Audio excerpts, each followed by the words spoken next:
भारतीय युवा गतिमान आणि दृढनिश्चयी असून जागतिक नेतृत्वाची क्षमता या युवकांमध्ये आहे असं केंद्रीय मंत्री भूपेंद्र यादव यांनी म्हटलं आहे।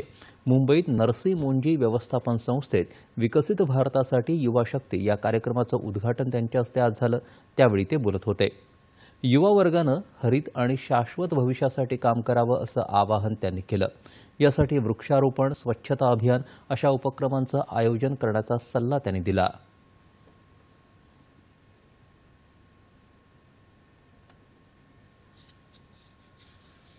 हम वो लोग हैं जो विकसित भारत बनाने को आगे बढ़ेंगे।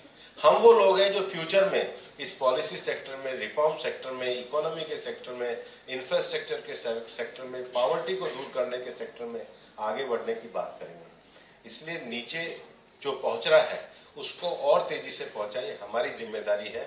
और जब मैंने अपनी बातचीत आप लोगों से शुरू करी तो मैंने आपका मन जानना चाहा कि रिफॉर्म कहाँ होना चाहिए। तो किसी ने भी ये नहीं कहा कि पर्सनल जीवन में होना चाहिए।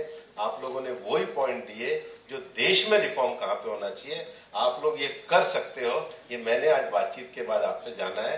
जहां कम पहुंचा है वहां हम मिलकर के पहुंचाए तो ही हम विकसित भारत को आगे बढ़ा।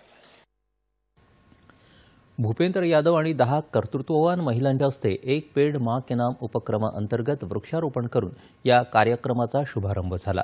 कार्यक्रमाला संस्थेतील सुमारे 600हून अधिक विद्यार्थ्यांनी उपस्थिती लावली।